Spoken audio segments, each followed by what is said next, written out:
The church doors exploded open with a bang that made everyone jump in their fancy seats. All 200 guests turned around at the same time, their mouths falling open like dominoes. The beautiful organ music stopped so suddenly it felt like the whole world had been put on pause. Standing in the doorway, breathing hard like she had just run a marathon, was a tall black woman in a bright red dress.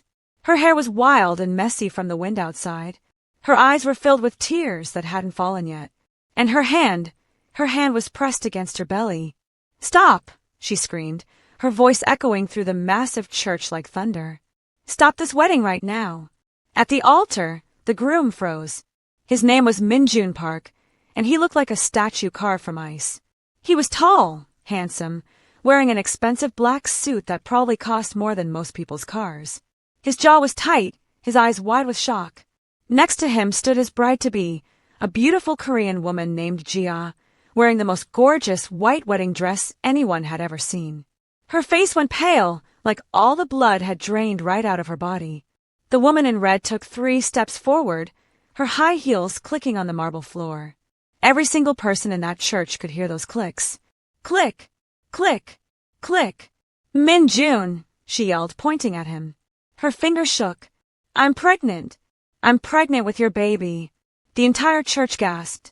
It sounded like a wave crashing on the beach, 100 shocked breaths all at once. But then, something even more shocking happened. An old man stood up from the front row. He was short but somehow looked huge and scary. His face was covered in wrinkles, and his eyes were cold as winter ice. He wore a black suit with a red flower on his chest. This was Chairman Park, Min-jun's grandfather and the boss of one of the most powerful Korean mafia families in the city. He didn't yell. He didn't need to. When he spoke, his voice was quiet, but everyone heard every single word. "Sit down. Comment below where you're watching from, and don't forget to subscribe, share, and like this video. To understand how we got to this crazy moment, we need to go back. Back to where it all started. Back to when Min-jun first met Zara. 6 months ago, Min-jun's life was complicated. During the day, he ran legitimate businesses, restaurants, real estate companies, import-export shops. He wore expensive suits and went to boring meetings. He smiled and shook hands with politicians and businessmen. But at night, Min-jun was someone else entirely. At night, he was the Park family's top enforcer. That's a fancy way of saying he did the dangerous, scary work that his grandfather needed done. He collected debts from people who didn't want to pay. He convinced rival gangs to leave Park territory alone. He protected the family secrets. Min-jun didn't want this life. He never did. When he was a little boy, he dreamed of being normal, maybe a teacher or a musician. But in families like his, you don't get to choose. You're born into it. His father had been killed by a rival gang when Min-jun was only 10 years old. After that, his grandfather raised him, trained him, molded him into the perfect weapon. "Family is everything," his grandfather would say over and over. "Without family, you are nothing. You live for the Park name. You die for the Park name." Min-jun believed it. He had no choice but to believe it. One rainy night in March, Min-jun went to a jazz club in the city. He needed a break from all the blood and violence and pressure. He just wanted to sit in the dark, listen to music, and forget who he was for a few hours. That's where he saw her, Zara Williams. She was on stage, singing into an old-fashioned microphone, her voice smooth and beautiful like honey. She was tall and graceful, with skin like dark chocolate and eyes that sparkled even in the dim club lighting. She wore a simple black dress, but she didn't need fancy clothes to stand out. She was magnetic. Everyone in that club was watching her, but she seemed lost in the music like she was singing just for herself. Min-jun couldn't look away. When her set ended, he did something he never did. He approached her at the bar. "That was beautiful," he said simply. Zara turned to him and smiled. "Thank you. You don't look like our usual crowd." "What does that mean?" Min-jun asked, genuinely curious. "Too clean. Too expensive." She gestured at his suit. "Most people who come here are artists, musicians, or college students. You look like you walked out of a business magazine." Min-jun laughed, actually laughed, for the first time in months. "Maybe I'm lost.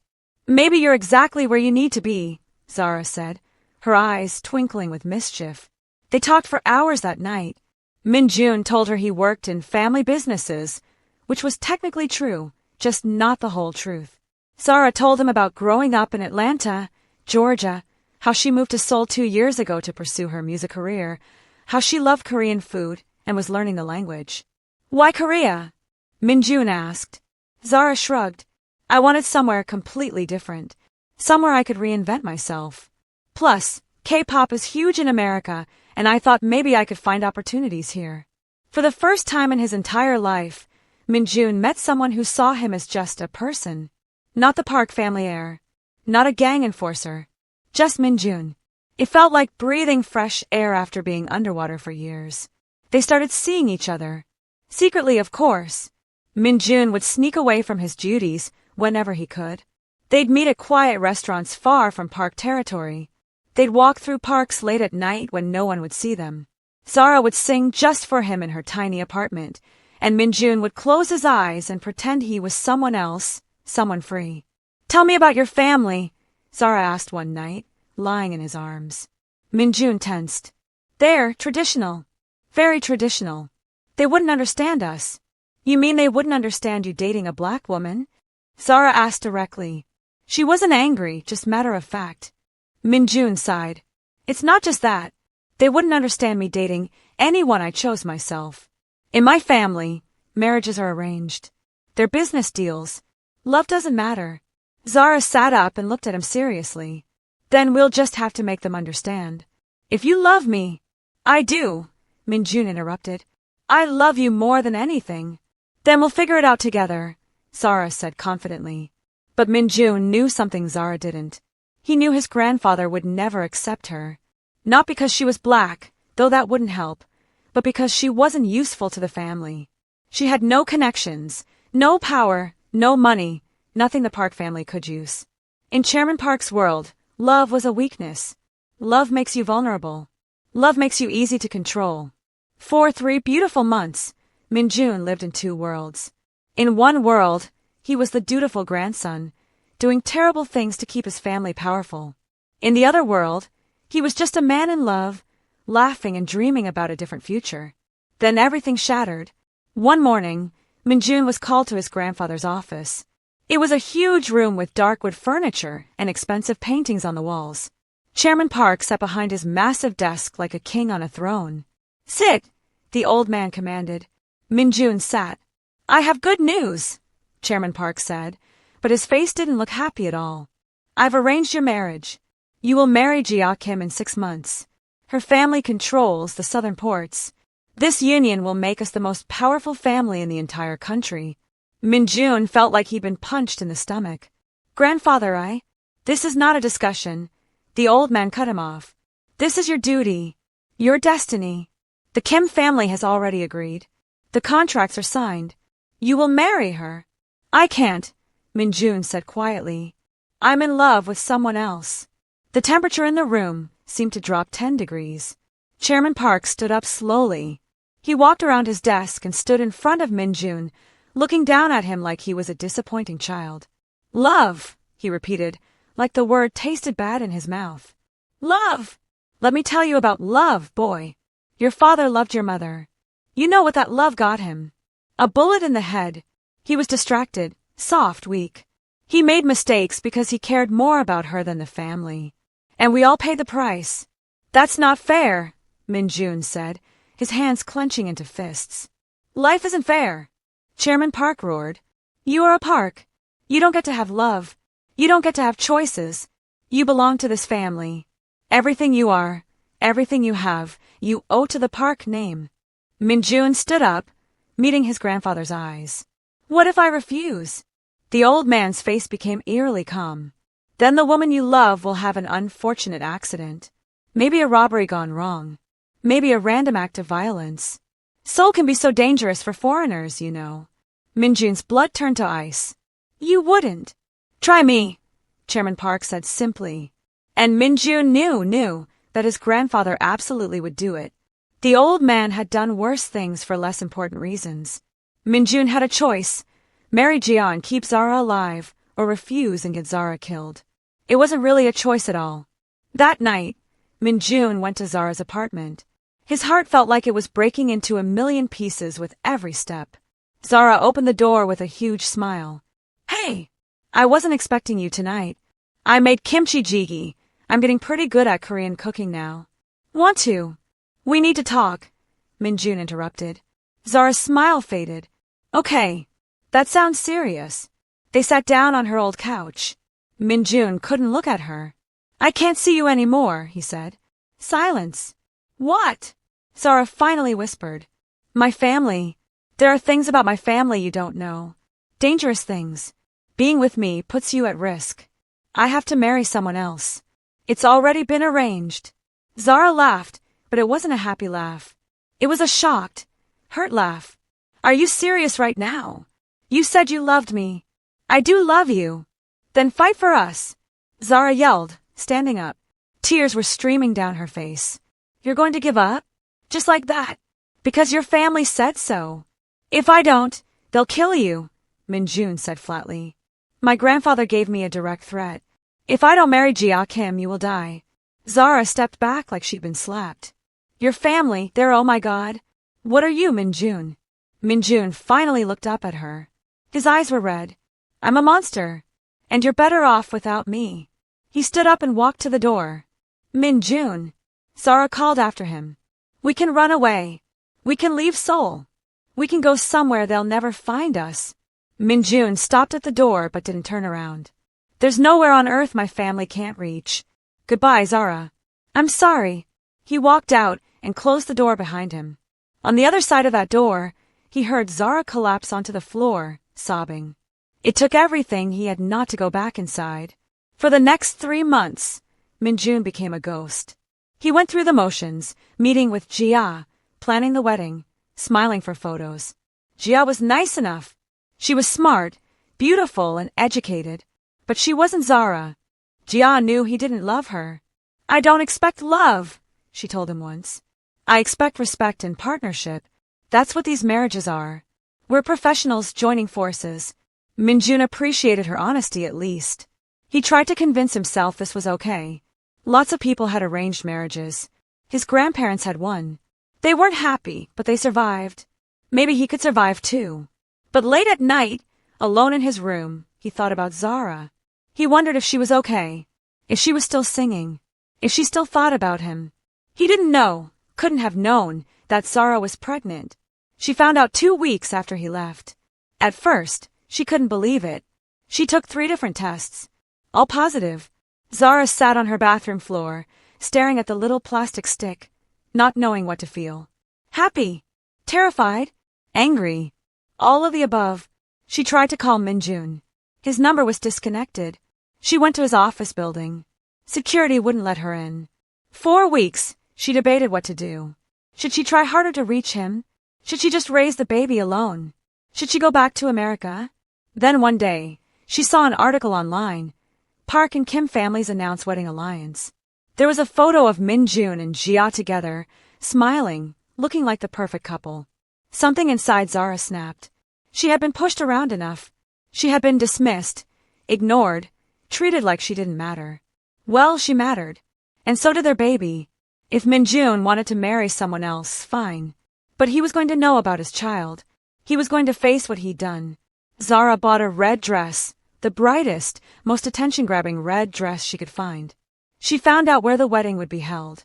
And on that Saturday morning, while Min-jun was standing at the altar promising his life to another woman, Zara walked through those church doors, ready to burn his whole world down.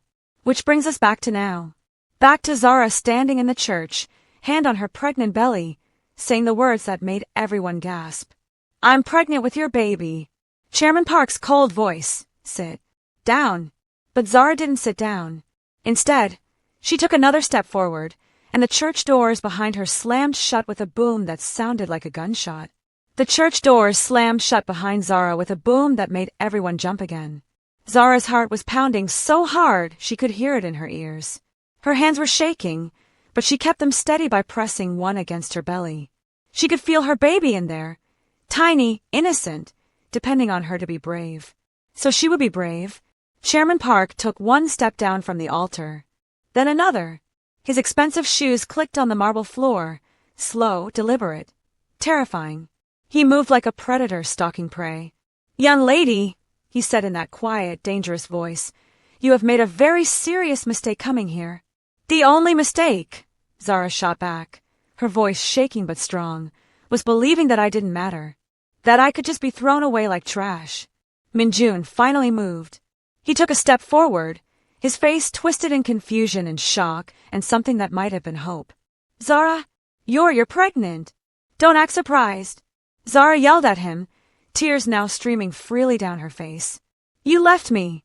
You didn't even give me a chance to tell you. You just disappeared like I meant nothing."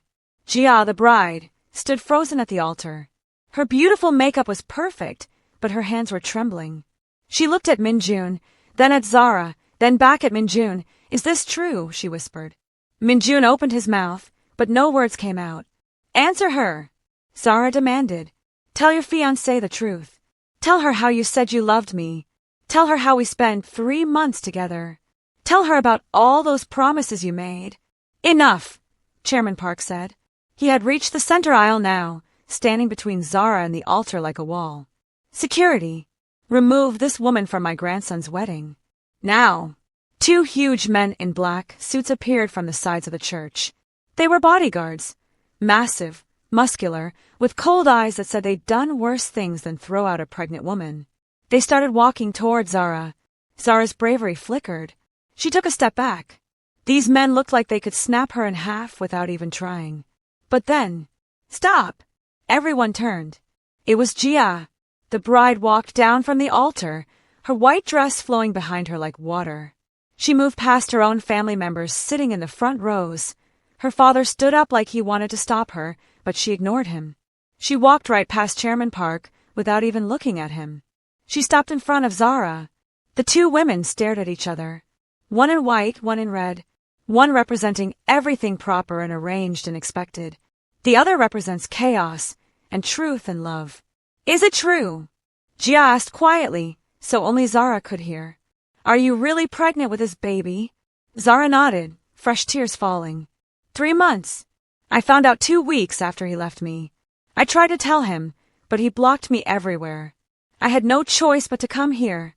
The bodyguards looked at Chairman Park, waiting for orders. Jia stared at her for a long moment. Then she did something nobody expected. She turned around to face Min-jun. "Is this true?" she asked him, her voice like ice. "Did you have a relationship with this woman? Did you tell her you loved her while our families were arranging our marriage?" Min-jun looked at his grandfather. The old man's face was stone, giving nothing away. But Min-jun could see the threat in his eyes, the same threat from 3 months ago. Deny it. Lie. Protect the family. But Min-jun was so tired of lying. "Yes," he said quietly. Then louder, "Yes. Everything she said is true. I loved her. I still love her. And if that baby is mine." He looked at Zara, and for the first time in months, his face showed real emotion. "If that baby is mine, then I want to be a father." The church exploded with noise. Guests were shouting. Jia's family members were yelling in Korean. Someone's mother fainted and had to be helped by people around her. It was complete chaos. Chairman Park's face turned red, actually red, for the first time anyone could remember. He marched straight to Min-jun and slapped him across the face. The sound echoed through the church like a whip crack. Everything went silent again. "You dare!" the old man hissed. "You dare to disgrace this family? To disgrace me? After everything I've done for you? After everything I've given you?" Min-jun's cheek was bright red from the slap, but he didn't back down. "You gave me a prison. You gave me a life I never wanted. You gave me fear, not love. Love is weakness," Chairman Park roared. "No," Min-jun said, and his voice was steady now, certain. "Fear is weakness. You've ruled this family with fear for so long that you've forgotten. People who are afraid of you will never truly be loyal. They'll just be waiting for their chance to escape." Chairman Park looked like he might explode. His hand went to his chest, and for a second, Min-jun worried he was having a heart attack. But the old man was just trying to control his rage. "You want to throw away everything," Chairman Park said, his voice dropping to a deadly whisper. "Fine. Choose. Right now." Choose between this woman, and your family. Between her and everything you've ever known. Between her and your life. It wasn't a metaphor. Everyone in that church knew what he meant. If Min-jun chose Zara, Chairman Park would have him killed. Maybe not today. Maybe not tomorrow. But eventually. That's how the Park family dealt with traitors. Min-jun looked at Zara. She was crying, terrified, but still standing tall. Her hand was still on her belly on their baby. He looked at his grandfather. The man who raised him. The man who turned him into a weapon. The man who never once asked what Min-jun wanted, only what he could provide. He looked at Jia. She was watching him with an unreadable expression. And then Min-jun did something that shocked everyone even more than anything that had happened so far. He laughed. It started as a small chuckle, then grew into a real, genuine laugh. He laughed like he'd just heard the funniest joke in the world. You know what's funny, grandfather? Min-jun said, still laughing. I've spent my entire life being afraid of you. Afraid of disappointing you. Afraid of what you'd do to me or anyone I cared about. I've let that fear control every single decision I've ever made. He walked down from the altar, past his grandfather, straight to Zara. But I'm not afraid anymore, he said, because I finally realized something. A life lived in fear isn't really living at all. It's just existing. Surviving. And I'm done just surviving. He took Zara's hand. She gasped, looking up at him with wide, disbelieving eyes. I'm sorry, Min-jun said to her, his voice breaking. I'm so sorry I left you. I thought I was protecting you, but I was just being a coward. I should have fought for us from the beginning. Min-jun, Zara whispered. He'll kill you. Maybe, Min-jun agreed. But at least I'll die as myself. Not as his puppet. Chairman Park's face had gone from red to purple. You dare. I dare, Min-jun said simply. He turned to face his grandfather one last time. I'm done. Done with the family business. Done with the violence. Done with you. Consider this my resignation. You can't resign from family, the old man screamed. Watch me, Min-jun said. He started walking toward the church exit, pulling Zara gently along with him. But they only made it 3 steps before the bodyguards moved to block their path. Let them go. Everyone turned again. It was Jia.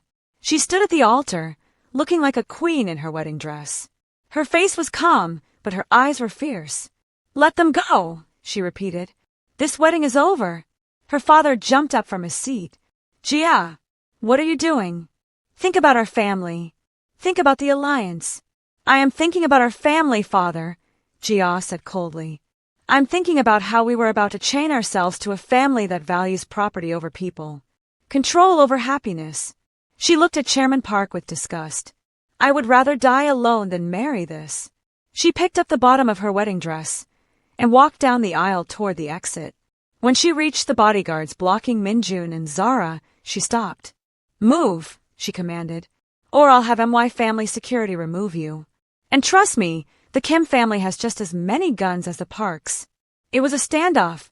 The old man's hands were shaking with rage. His entire world was falling apart. The wedding was ruined. The alliance was broken. His grandson was betraying him. Everything he built, everything he planned, was crumbling. But he was outnumbered. The Kim family was already standing up, moving toward their daughter. They had their own bodyguards, and they were positioning themselves protectively around Jia. If Chairman Park gave the order to stop them, it would start a war. Right here, right now, in this church. Even he wasn't that crazy. Fine, he finally said, his voice like poison. Go. Run away with your little whore and your bastard child. But hear me, Min-jun. You are no longer my grandson. You are no longer a Park. You are nothing. And if you ever come back, if you ever try to reclaim what you've thrown away. He didn't finish the sentence. He didn't need to. The threat hung in the air like smoke. Min-jun squeezed Zara's hand and nodded to Jia. Thank you, he said quietly. Jia just shrugged. Thank you for being honest. Better to know now than 5 years into a miserable marriage. She almost smiled. Good luck. You're going to need it. The bodyguard stepped aside. Min-jun and Zara walked toward the church doors. Every step felt like a mile. Every eye in that church was watching them. Some people looked shocked. Some looked disgusted. Some looked hopeful, like maybe they wished they had the courage to walk away from their own cages. They reached the doors. Min-jun pushed them open. Sunlight flooded in, bright, warm, beautiful. They stepped outside together, and the doors closed behind them. For a moment, they just stood there on the church steps, holding hands, breathing. "What do we do now?" Zara asked, her voice small and scared. Min-jun looked at her, really looked at her, for the first time since he'd walked away 3 months ago. She was even more beautiful than he remembered, and she was carrying his child. "Now," he said, a real smile spreading across his face. "Now we run." Behind them, inside the church, they could hear Chairman Park screaming orders. He was probably sending people after them, probably calling in favors, probably planning revenge. They didn't care. They ran down the church steps, Zara kicking off her high heels so she could move faster. They ran past the expensive cars parked outside. They ran toward the busy street where Min-jun had parked his motorcycle, a bike he kept secret from his family, a small piece of freedom he'd hidden away. "Have you ever been on a motorcycle?" Min-jun asked, throwing his leg over it. "There's a first time for everything." Zara laughed, actually laughed, despite everything. She climbed on behind him, wrapping her arms around his waist. The engine roared to life. And just as the church doors burst open and bodyguards came running out, Min-jun and Zara sped away, disappearing into Seoul traffic. But here's what they didn't know, what they couldn't know. Chairman Park wasn't just angry. He was humiliated. And in his world, humiliation was worse than death. He made a phone call from inside the church. "Find them," he said into the phone. "I don't care how long it takes. I don't care what it costs. Find them. And when you do..." He paused, his old eyes gleaming with cold fury. "Bring me the woman. Alive. I want my grandson to watch what happens to people who destroy the Park family name." The person on the other end of the phone said something. "The baby," Chairman Park repeated. He thought for a moment. Then, "The baby lives. It's still Park blood. But the mother will learn what it means to cross me." He hung up, and in that moment, Min-jun and Zara's moment of freedom became the countdown to something much, much darker. The motorcycle weaved through Seoul traffic like a silver bullet. Min-jun's heart was pounding, but his hands were steady on the handlebars. Behind him, Zara held on tight, her arms wrapped around his waist, her face pressed against his back. "Where are we going?" she shouted over the wind and engine noise. "Away!" Min-jun shouted back. "Just away." He didn't have a plan. For the first time in his life, he was acting on pure instinct instead of careful strategy. It felt terrifying and amazing at the same time.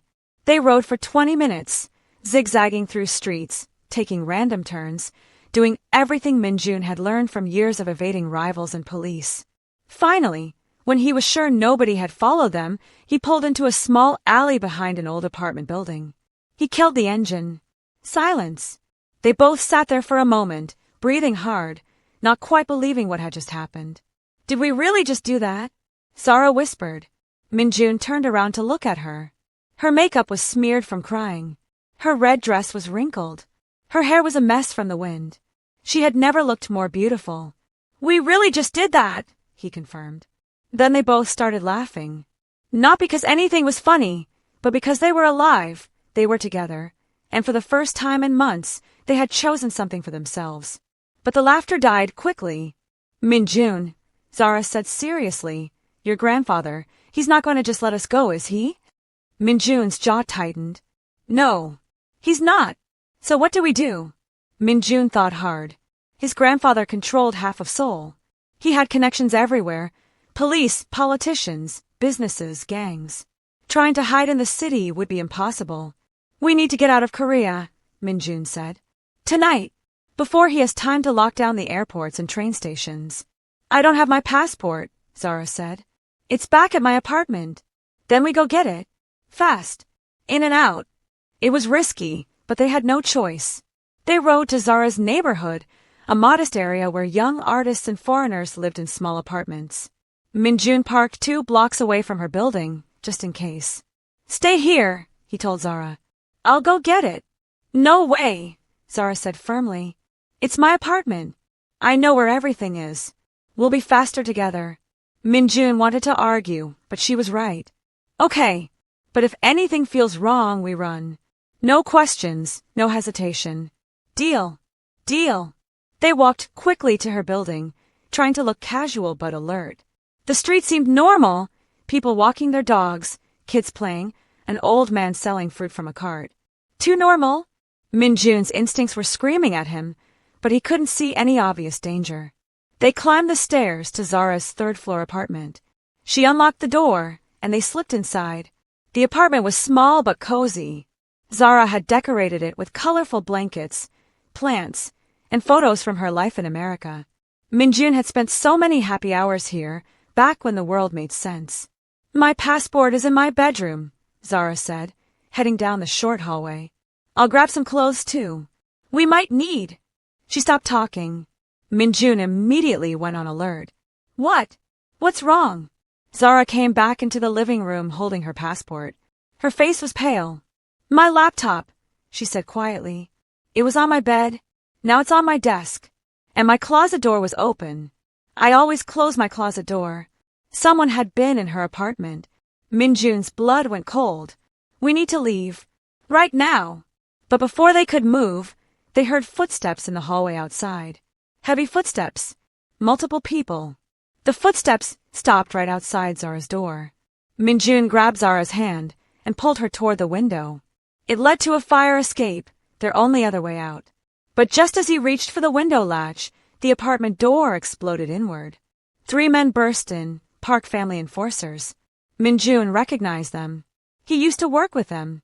Now they were here to capture him. The biggest one, a man named Tae-soo with a scar across his eyebrow, smiled cruelly. Hey boss. Or should I say, former boss, Chairman Park wants to see you. Both of you. Get out of my way, Tae-soo, Min-jun said, his voice deadly calm. Can't do that, Tae-soo said, pulling out a gun. The other 2 men pulled out guns too. Orders are orders. You know how it works. I'm not part of that world anymore. Yeah, well, the world doesn't care what you want, Tae-soo said. Now come quietly, or this gets messy. And trust me, the old man wants the girl alive, but he didn't say she had to be unharmed. He pointed his gun at Zara. Min-jun's entire body went rigid. He had been trained in hand-to-hand combat, weapons, and strategy. But he was unarmed, outnumbered, and had Zara to protect. Think! His mind raced. Zara squeezed his hand. She was terrified, but she trusted him.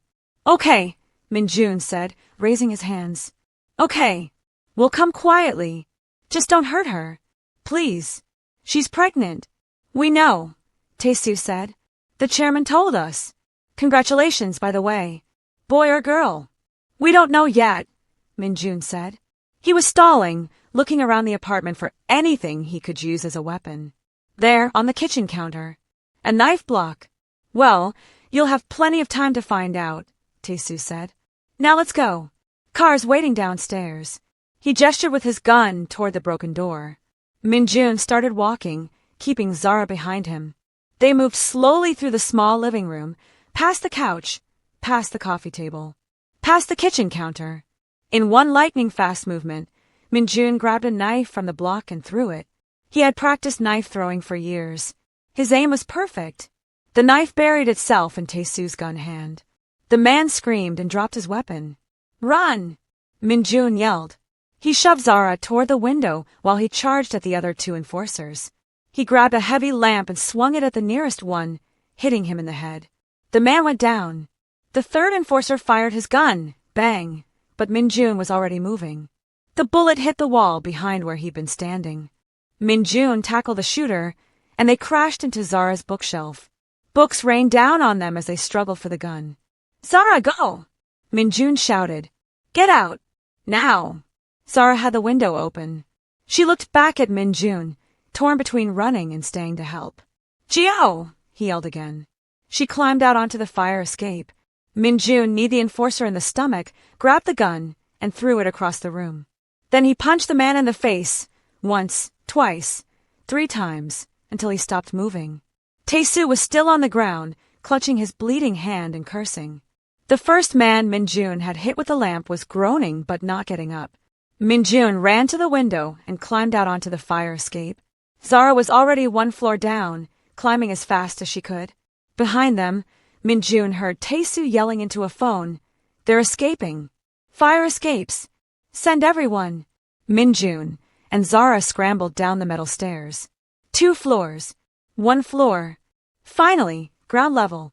They dropped into the alley and started running. "The motorcycle!" Zara gasped. "Where did you park it?" 2 blocks north," Min-jun said. They ran through the alley out onto the street. People stared at them. A man in an expensive suit and a woman in a fancy red dress, running like their lives depended on it. Because their lives did depend on it. Behind them, they heard car doors slamming. Engines starting. Shouting. They turned a corner. 1 more block. But then, a black SUV screeched around the corner ahead of them, cutting off their escape route. More enforcers poured out. Min-jun and Zara skidded to a stop. They were surrounded, SUV in front, pursuers behind, buildings on both sides. "This way!" Zara suddenly yelled. She pulled Min-jun toward a narrow gap between 2 buildings. Too narrow for cars. They squeezed through sideways. It was barely wide enough for their bodies. Min-jun's suit jacket caught on something and tore, but he kept moving. They emerged in another alley. This one had a busy market street at the end, lots of people, lots of vendors, lots of places to hide. They ran into the crowd. The market was packed with afternoon shoppers. Vendors sold vegetables, fish, clothes, electronics. The air smelled like grilled meat and kimchi. People were everywhere. Min-jun and Zara pushed through, trying to blend in, trying to disappear. Behind them, the enforcers entered the market. But here, they couldn't just start shooting or causing chaos. Too many witnesses. Too many civilians. Even the Park family had to be careful about creating a public scene. "In here," Min-jun whispered, pulling Zara into a small restaurant. It was a traditional Korean place with low tables and cushions on the floor. An old woman at the counter looked up in surprise as they entered. "Back door," Min-jun asked in Korean. "Please. It's an emergency." The old woman looked at them for a long moment. She saw Min-jun's torn expensive suit. She saw Zara's fancy red dress and terrified face. She saw Zara's hand on her belly. "Through the kitchen," the old woman said quietly. "Go with God." "Thank you," Min-jun breathed. They rushed through the kitchen, past a cook who barely looked up from his stove, and out the back door. This alley was quieter. A delivery truck was parked nearby, its driver unloading boxes. Min-jun made a split-second decision. "Sir, excuse me. We need help." The driver turned around, startled. "My wife is pregnant," Min-jun said, gesturing to Zara. "She's having complications. We need to get to the hospital. Our car broke down. Please, can you give us a ride?" It was a desperate lie, but the driver looked at Zara's face, pale, scared, sweating, and believed them. "Get in the back," he said. "There's space behind the boxes. I'll take you to Seoul General Hospital." "Thank you. Thank you so much," Min-jun said. They climbed into the back of the truck and hid behind stacks of boxes. The driver closed the doors, plunging them into darkness. A moment later, the truck rumbled to life and started moving. They sat in the darkness, breathing hard, holding each other. "Is he really taking us to a hospital?" Zara whispered. "I don't care where he takes us, as long as it's away from here," Min-jun whispered back. They rode in silence for several minutes. Finally, Min-jun felt it was safe to speak. "When we get out of this truck, we're going straight to the airport," he said quietly. "No stops. No detours. We get on the first flight out of Korea. I don't care where it goes." "What about money?" Zara asked. "Tickets? Won't your grandfather be watching the airports?" Min-jun reached into his jacket pocket and pulled out a credit card. "This is connected to an account my grandfather doesn't know about. Money I've been saving for years, just in case I ever needed to disappear. It's not much, but it's enough for 2 tickets." "You've been planning to run away?" Zara asked, surprised. "Part of me has been planning to run away my entire life," Min-jun admitted. "I just never had a good enough reason. Until you." Zara squeezed his hand in the darkness. The truck slowed down and stopped. They heard the driver's door open and close. Then their doors opened, and light flooded in. But it wasn't the driver. It was Tae-soo. And this time, he had 20 men with him, all pointing guns. Nice try, Tae-soo said, his wounded hand wrapped in a bloody bandage. But we have eyes everywhere. The old woman at the restaurant. She's been on the Park family payroll for 30 years. The second you ran through her kitchen, she called us. Min-jun's heart sank. They'd been set up. End of the line, Tae-soo said. Now come on. Chairman Park is waiting. And trust me, he's not happy. The longer you make him wait, the worse it's going to be for your girlfriend here. Min-jun looked at Zara. Her eyes were full of tears, but also determination. We almost made it, she whispered. We're not done yet, Min-jun whispered back. But as they climbed out of the truck, surrounded by 20 armed men, Min-jun couldn't see how they would escape this time. They were forced into a black SUV. Tae-soo sat in front, another enforcer drove, and 2 more sat on either side of Min-jun and Zara in the back. No way out. The SUV drove through Seoul, heading toward Park family territory, toward whatever terrible fate Chairman Park had planned for them. The black SUV drove through the city as the sun began to set. Orange and pink light painted the sky, making everything look almost peaceful. But inside the vehicle, Min-jun's mind was racing like a wild animal looking for escape. Zara sat beside him, her hand still protectively on her belly. She was trying so hard to be brave, but Min-jun could see the fear in her eyes. It's going to be okay, he whispered to her. One of the enforcers sitting next to them laughed. No, it's really not. The SUV pulled up to a massive building, Park family headquarters. It looked like a normal office building from the outside, but Min-jun knew what really happened there. Business deals on the upper floors, but in the basement, that's where the real family business happened. The basement was where people went to disappear. They were dragged out of the SUV and marched through a side entrance. Down a long hallway, down a flight of stairs, down another. The air got colder with each step. Finally, they reached a large underground room. It was like a warehouse, with concrete floors and pillars holding up the ceiling. Dim lights hung from chains, casting creepy shadows everywhere. And in the center of the room, sitting in a chair like it was a throne, was Chairman Park. The old man looked even scarier down here than he had at the church. His face was emotionless, but his eyes burned with cold fury. Grandfather, Min-jun started to say. You lost the right to call me that, Chairman Park interrupted, his voice echoing in the empty space. You are nothing to me now. Just a disappointment. A traitor. He stood up slowly and walked toward them.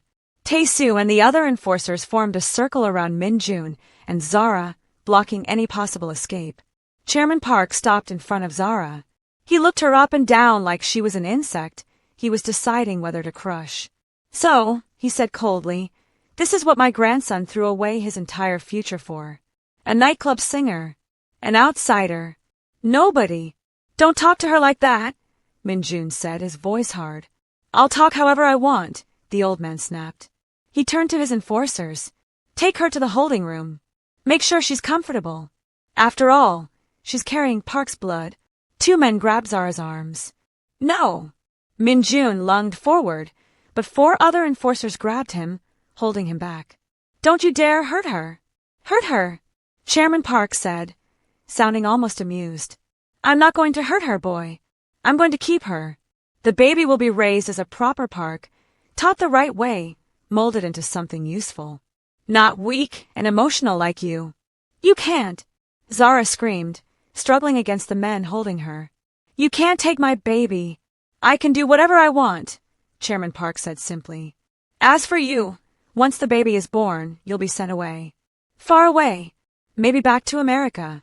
Maybe somewhere even farther. Somewhere you can never come back from. You'll sign papers giving up all parental rights, of course. I'll never sign anything. Zara shouted. You will, the old man said confidently. Everyone signs eventually. We have ways of being very persuasive. And what about me? Min-jun demanded, still struggling against the men holding him. What are you going to do to me? Chairman Park walked over to his grandson. For a moment, something almost like sadness crossed his wrinkled face. You could have had everything, he said quietly. Power, respect, legacy. I was going to make you the head of this entire family one day. And you threw it all away for this. I threw away a prison, Min-jun said. I'm not sorry. The sadness in the old man's face turned back to cold anger. Then you'll have plenty of time to think about your choices. Take him to the deep cell. No food for 3 days. Let's see if hunger changes his attitude. The enforcer started dragging Min-jun toward a door on the far side of the warehouse. Min-jun! Zara screamed, tears streaming down her face. Zara! Min-jun shouted back. I'll find you. I promise. But then something happened that nobody expected. The main door to the warehouse exploded inward with a deafening boom. Everyone turned in shock.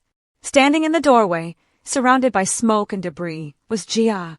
The woman who was supposed to be Min-jun's bride was now wearing all black pants, black jacket, black boots. Her long hair was pulled back in a tight ponytail, and she was holding a gun. But she wasn't alone. Behind her stood at least 30 men in matching black uniforms. Kim family soldiers. Let them go, Jia said, her voice calm but deadly serious. Chairman Park stared at her in disbelief. What is the meaning of this? It means I don't like bullies, Jia said simply. She walked into the warehouse, her soldiers spreading out behind her, surrounding Chairman Park's enforcers. And it means the Kim family is officially done doing business with the Parks.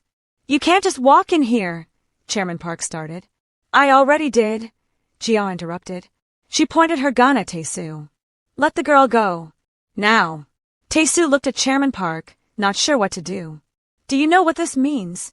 Chairman Park asked Jia, his voice shaking with rage. This means war. The Parks and Kims have been allies for 50 years. You're going to destroy that alliance over this. The alliance was already destroyed, Jia said coldly. The moment you tried to force me into a marriage with a man who loves someone else. The moment you showed everyone at that church what the Park family really values. Control. Fear. Power. Not honor. Not loyalty. Just control. She gestured to her soldiers. Now let them go, or find out what happens when the Kim family gets serious. For a long, tense moment, nobody moved. It was a standoff. Park enforcers versus Kim soldiers.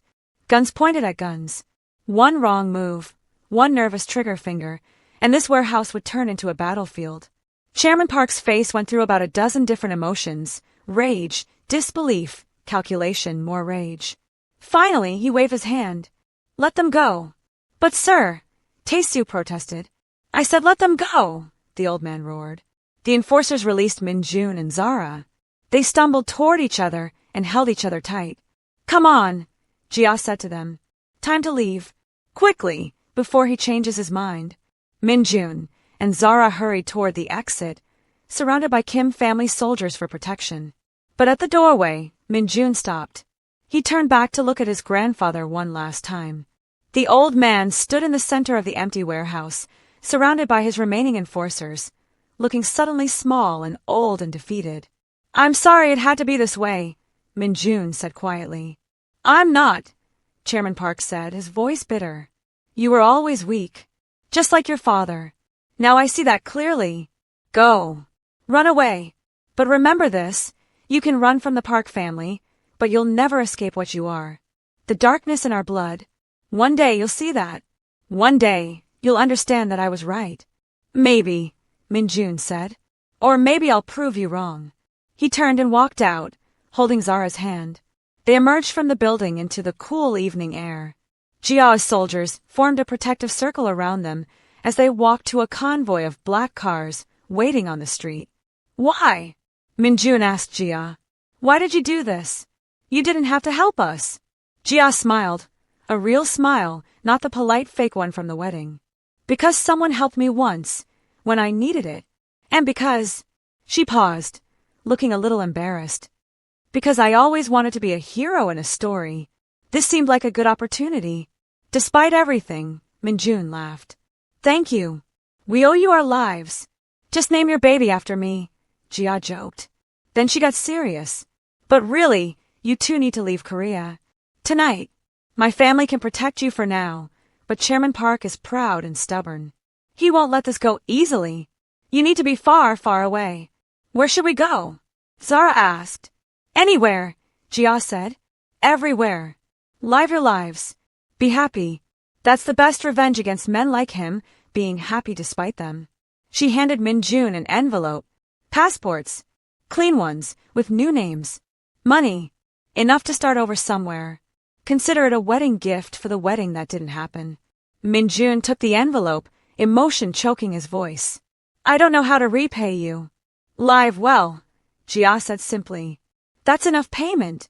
2 hours later, Min-jun and Zara sat in an airplane, waiting for takeoff. According to their new passports, they were David and Maya Chen, a married couple from Singapore. The plane's engines rumbled to life. Zara gripped Min-jun's hand. Are you scared? She asked. Terrified, Min-jun admitted. I've never been anywhere except Korea. I don't know what we're doing. I don't know where we're going. I don't have a plan.